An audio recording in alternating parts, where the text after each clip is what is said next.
Good day, Comic Fam. Comics of the Voice here, and I've got my last stack of Transformer books. There's only a few here, so it's going to be pretty quick. We're going to start with this one, so stay tuned.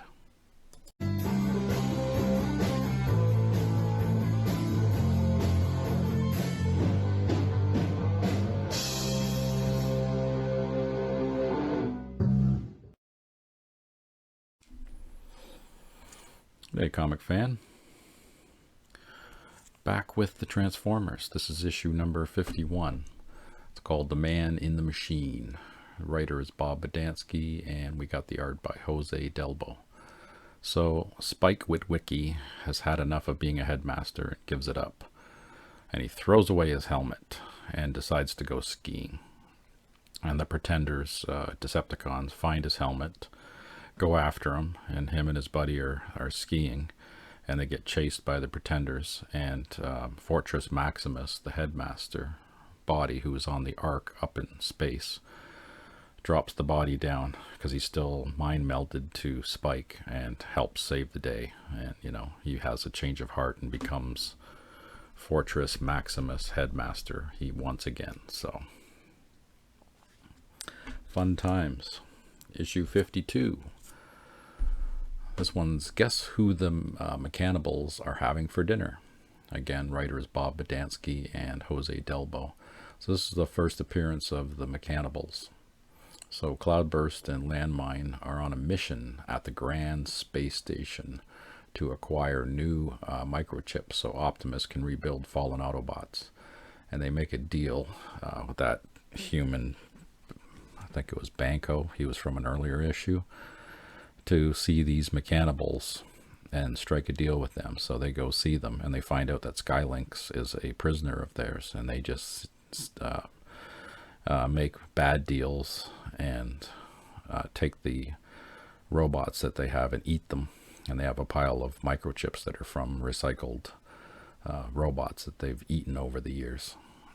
So they end up double crossing and taking these guys prisoner, and then they end up striking some kind of deal with the Energon cubes and get the microchips just to go. And they created a distraction so Skylynx could escape, which he does. And at the end, they end up getting captured by the Mechanibals, and they're going to be their dinner. So exciting time. So it's kind of a two-parter. So then the second part is in this one, which is the Jim Lee cover, issue number 53. And there are actually two Jim Lee covers. There's one further on in the series.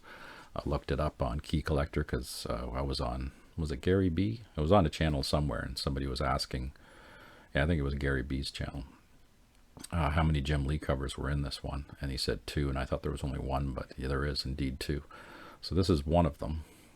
This is called Recipe for Disaster. So Bob Budiansky, again, the writer, and the art's Jose Delbo. So Mastermouth, which is one of those Mechanibals, has captured those Autobot headmasters. And yeah, there's a whole bunch of dealing going on. Apparently these Mechanibals want these weird crystals that are from some strange planet. So they strike a deal for their freedom. So these guys go down to the planet, and they find these warrior chicks that are like Amazons, who are like the guardians of these crystals. And they do some kind of gladiator match. And the queen there takes a liking to one of them. It's weird the way that these robots are. They're an outer robot shell. Then they have what looks like a human inside of it. But inside of the human shell is another robot. So they're like the Pretenders.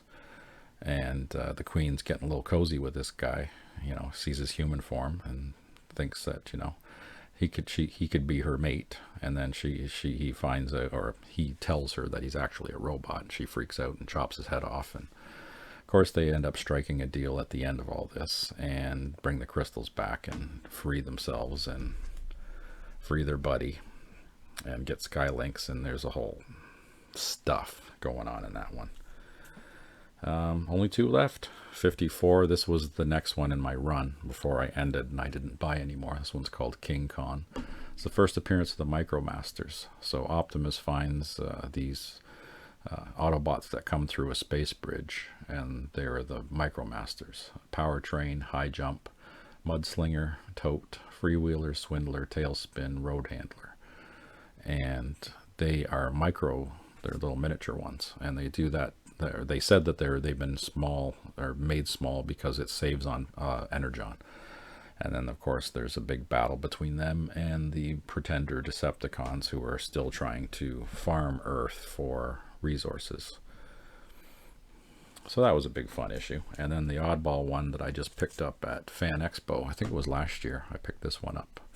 It's number 62. It's a random one, so now I got to get from 54 up to 80. And this one's called Bird of Prey, and the writer is Simon Furman, and the art is Jeff Senior. I didn't read this one. I thumbed through it, and the artwork is really weird in this one. It's obviously way different than from what Jose Delbo has done in the past. And that's the end of my run of Transformers. So I still have to find, I think it's like 18 or 19 books to complete the run right up to 80. My side LCS has 2 copies of number 80 that are CGC'd, and they're not bad.